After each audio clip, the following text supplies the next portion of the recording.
नमस्ते फ्रेंड्स। इस वीडियो में हम लोग इम्पॉर्टेंट टॉपिक पढ़ने जा रहे हैं, वो है रिपोर्ट्स एंड इंडेक्सेस। एक क्वेश्चन ज़रूर से आता है ये कम्पिटिटिव एग्ज़ाम में, चाहे वो बीपीएससी हो चाहे यूपीपीसीएस हो। ठीक है, तो चलिए शुरू करते हैं।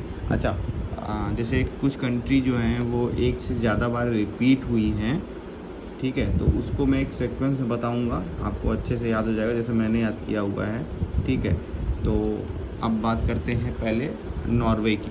ठीक है, वर्ल्ड प्रेस फ्रीडम इंडेक्स पहले देख लीजिए टॉप किस में किया है, फिर मैं बता दूंगा उसमें इंडिया की रैंक कितनी है और उसको कौन पब्लिश करता है। ठीक है, world press freedom index and global democracy index में नॉर्वे ने टॉप किया है। मतलब जहाँ प्रेस फ्रीडम होगा वहाँ डेमोक्रेसी तो होगी ही होगी, ठीक है ना। तो जहाँ प्रेस फ्रीडम होगा वहाँ डेमोक्रेसी होगी, तो एक आप याद कर लीजिए नॉर्वे है, दोनों में टॉप किए हुए हैं। वर्ल्ड प्रेस फ्रीडम जो है वो उसको मतलब इशू कौन करता है, वो करता है रिपोर्ट्स विदाउट बॉर्डर, फ्रांस के। और ग्लोबल डेमोक्रेसी इंडेक्स ये इकोनॉमिस्ट इंटेलिजेंस यूनिट करती है। ठीक है, वर्ल्ड प्रेस फ्रीडम इंडेक्स में इंडिया की कंडीशन आप जान रहे हैं 142 पोजीशन पे है, पिछले साल भी 142 पोजीशन पे थी। ठीक, और ग्लोबल डेमोक्रेसी इंडेक्स में भी इंडिया 53 पोजीशन पे है। ठीक ना, ये 2 पॉइंट हो गए, एक नॉर्वे का आप हो गए, world press freedom index and global democracy index. अब आते हैं आइसलैंड की बात करते हैं। अच्छा, आइसलैंड में global Peace index and global Gender Gap report. ठीक है, ग्लोबल जेंडर गैप रिपोर्ट, जहाँ पीस होगा वहाँ पे लोग समझदार होंगे, वहाँ पे जो मेल फीमेल का जेंडर गैप का है वो कम होगा। ठीक है, तो इस वे में लीजिए इसको, जहाँ पीस होगा वहाँ पे जेंडर गैप रिपोर्ट कम होगी, शांति होगा, आदमी समझदार होगा तो वो सोच समझ के फैसला लेगा, वो फालतू चीज़ों के पीछे नहीं पड़ेगा। ठीक, तो इसमें जो है आइसलैंड है। ठीक है, आइसलैंड है। तो ग्लोबल पीस इंडेक्स जो है आपका Institute for Economics and Peace निकालते हैं, और ग्लोबल जेंडर गैप रिपोर्ट आपका वर्ल्ड इकोनॉमिक फोरम निकालते हैं। याद रखिएगा, Global Gender Gap Report World Economic Forum, और ग्लोबल पीस इंडेक्स आपका Institute for Economics and Peace निकालते हैं। ठीक, अच्छा, पीस इंडेक्स में भी इंडिया की कंडीशन एकदम ही ठीक नहीं है, 135। इंडिया को तो भैया जान ही रहे हैं जो कंडीशन है, पीस इंडेक्स में 135 पोजीशन पे है। ठीक ना, और ग्लोबल जेंडर गैप रिपोर्ट में 140 पोजीशन पे, माशाल्लाह। तो ये हो गए, दो चीज़ हो गए, एक नॉर्वे हो गए जहाँ प्रेस फ्रीडम होगा वहाँ डेमोक्रेसी होगी, और जहाँ पीस होगा वहाँ जेंडर गैप रिपोर्ट होगा। ठीक, अब आते हैं स्विट्ज़रलैंड की बात करते हैं। ठीक ना, अब आते हैं हम स्विट्ज़रलैंड की बात करते हैं। तो स्विट्ज़रलैंड में देखिए, जहाँ टैलेंट है वहाँ इनोवेशन होगा, और जहाँ इनोवेशन होगा वहाँ कंपटीशन होगा। ठीक ना, तो 3 चीज़ याद रखिएगा, जहाँ टैलेंट होगा वहाँ इनोवेशन होगा, और जहाँ इनोवेशन होगा वहाँ कंपटीशन होगा। ठीक है, और इन तीनों चीज़ों में स्विट्ज़रलैंड ने टॉप किया है। ठीक, वर्ल्ड टैलेंट रैंकिंग रिपोर्ट, इसमें स्विट्ज़रलैंड टॉप किया है। ग्लोबल इनोवेशन इंडेक्स ये इंटेलेक्चुअल प्रॉपर्टी ऑर्गेनाइजेशन करता है, इसमें स्विट्ज़रलैंड टॉप किया है। और ग्लोबल कम्पिटिटिवनेस इंडेक्स, इसमें स्विट्ज़रलैंड टॉप किया है। ठीक है, टैलेंट की बात करें तो उसमें इंडिया के रैंक 66, टैलेंट की बात करें तो उसमें इंडिया का रैंक 56 है, सॉरी 66 नहीं 56 है। ठीक ना, इनोवेशन की बात करें तो उसमें 46 है, और कम्पिटिटिवनेस की बात करें तो उसमें 43 है। ठीक है, तो 56 सॉरी 56 46 एंड 43 ये है, जहाँ टैलेंट होगा वहाँ इनोवेशन होगा, जहाँ इनोवेशन होगा वहाँ कंपटीशन होगा। ये हो गए स्विट्ज़रलैंड। तो 2 नॉर्वे के हो गए, 2 आइसलैंड के हो गए, 3 स्विट्ज़रलैंड के हो गए, ऐसे हो गए आपके 7। अब आते हैं हम अमेरिका में। ठीक है, अच्छा, अमेरिका की बात करते हैं तो भैया पावरफुल देश है। ठीक है, वहाँ का हेल्थ स्ट्रक्चर बहुत अच्छा है। ठीक है, साइबर सिक्योरिटी, आप मूवीज़ देखते हैं हॉलीवुड, वो भी बहुत अच्छा है। और इंटरनेशनल इंटेलेक्चुअल प्रॉपर्टी इंडेक्स, इन 4 चीज़ों में अमेरिका क्यों अच्छा है? अमेरिका इसलिए अच्छा है ना कि वहाँ का हेल्थ स्ट्रक्चर बहुत, इंफ्रास्ट्रक्चर बहुत अच्छा है, इंडिया की तरह नहीं है। वहाँ पे साइबर सिक्योरिटी बहुत तगड़ी है, वहाँ पे इतने आपके आईटीज़ कंपनियाँ हैं बड़ी बड़ी, तो साइबर सिक्योरिटीज़ ऑब्वियस सी बात अच्छी होंगी। और पावरफुल देश है तो पावर इंडेक्स है, और इंटरनेशनल इंटेलेक्चुअल प्रॉपर्टी इंडेक्स में भी वो टॉप करता है। अब हम बात करते हैं कि जो अमेरिका जो टॉप किया है उसमें इंडिया की रैंक क्या है, ठीक है। अच्छा, ये है intellectual property, international intellectual property index में ये अमेरिका टॉप किया, ठीक है। आपको थोड़ा सा और लगा होगा क्यों टॉप किया, लेकिन इसका भी एक मैं रीज़न बता देता हूँ। उसका यूएस चैम्बर ऑफ कॉमर्स ने बनाया है। ऑब्वियस सी बात है, अपने कंट्री को ऊपर रखेंगे, ठीक है।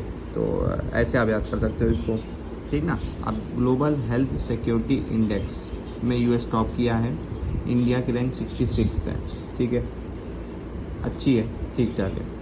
एशिया पावर इंडेक्स में यूएस टॉप किया है, इंडिया की रैंक 4th है, ठीक ना। उसके बाद global cyber security index ITU निकालता है, ठीक है, और Asia power index Loewi institute निकालता है, ठीक है। तो global cyber security index ITU निकाला, इसमें अमेरिका टॉप किया और इंडिया की रैंक 10 आई। इंडिया में भी कम साइबर सॉफ्टवेयर वाले नहीं बैठे हुए हैं, हर कोई सॉफ्टवेयर वाला ही है, ठीक है।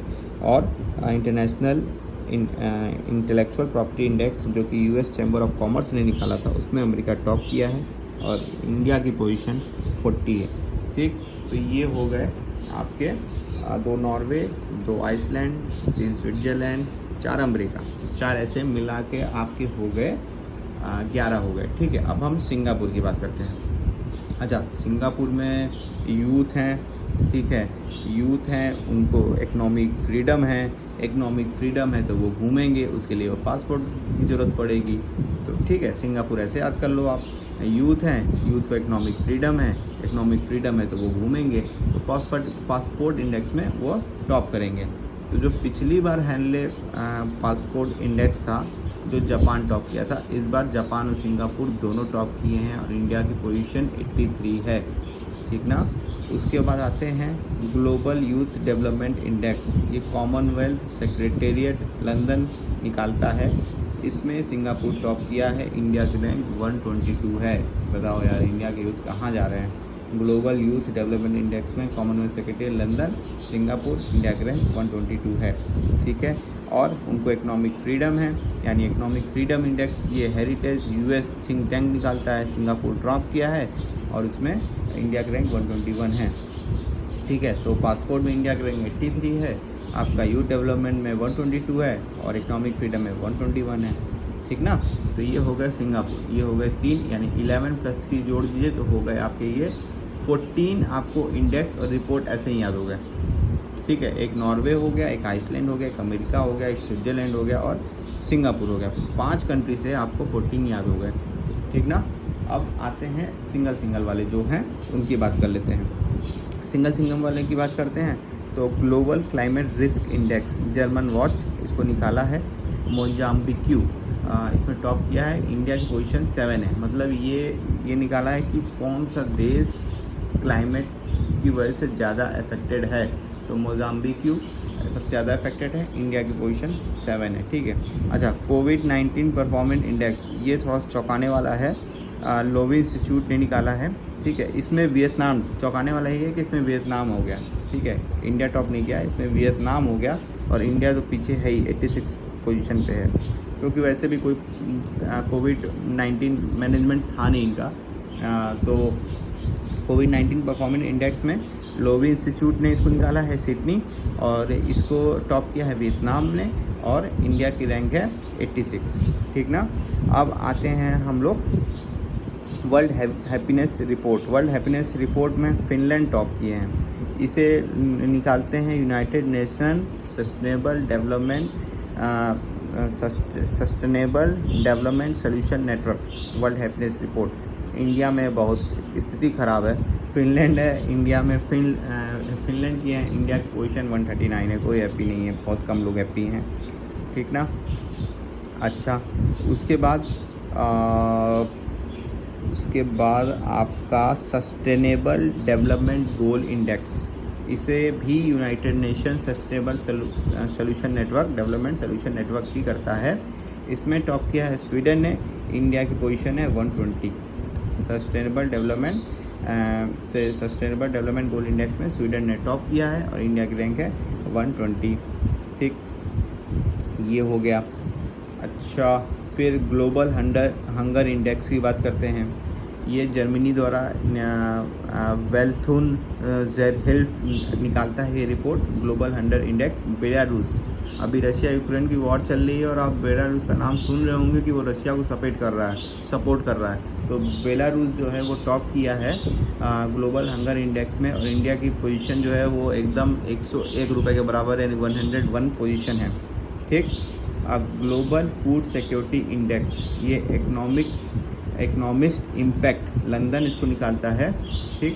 इसमें टॉप किया है आयरलैंड ने। इंडिया की पोजीशन है 71। ग्लोबल फूड सिक्योरिटी इंडेक्स में इंडिया की पोजीशन 71, आयरलैंड इनको टॉप किए हुए हैं। ठीक। और एक लास्ट है करप्शन परसेप्शन इंडेक्स, ये ट्रांसपेरेंसी इंटरनेशनल निकालते हैं। करप्शन परसेप्शन इंडेक्स ये ट्रांसपेरेंसी इंटरनेशनल निकालते हैं। करप्शन इंडिया में बहुत ज़्यादा है, आप भी जानते हैं। तो करप्शन कहाँ नहीं है, ये डेनमार्क में बहुत कम है और इंडिया की पोजीशन 85 है। ठीक है। Corruption perception index transparency international, India की पोजीशन 85 है और ये डेनमार्क किए हुए हैं। ग्लोबल हंगर इंडेक्स में बेलारूस टॉप किए हुए हैं और इंडिया की पोजीशन 101 है। ग्लोबल फूड सिक्योरिटी इंडेक्स में ये आयरलैंड टॉप किए हुए हैं, इंडिया की पोजीशन 71 है। ठीक। ग्लोबल क्लाइमेट रिस्क में इंडेक्स में मोजाम्बिक क्यों है, इंडिया की पोजीशन 7 है। कोविड-19 परफॉर्मेंस इंडेक्स में वियतनाम है, इंडिया की पोजीशन 86 है। और वर्ल्ड हैप्पीनेस रिपोर्ट में फिनलैंड टॉप किए हुए हैं और इंडिया की पोजीशन 139 है। तो ये कुल मिला के 23 रिपोर्ट हैं और इससे ज़्यादा कहीं से पूछेगा नहीं। ठीक है। तो मैंने आपको कुछ शॉर्ट ट्रिक्स भी बता दिए हैं कि अगर उनसे याद करना हो, जैसे मुझे याद करने के लिए ज़रूरत पड़े तो मैं ये यूज़ करूँगा, मैं यूज़ कर रहा हूँ। तो अगर आपको ये सही लगे तो आप भी यूज़ कर सकते हैं। Thank you so much.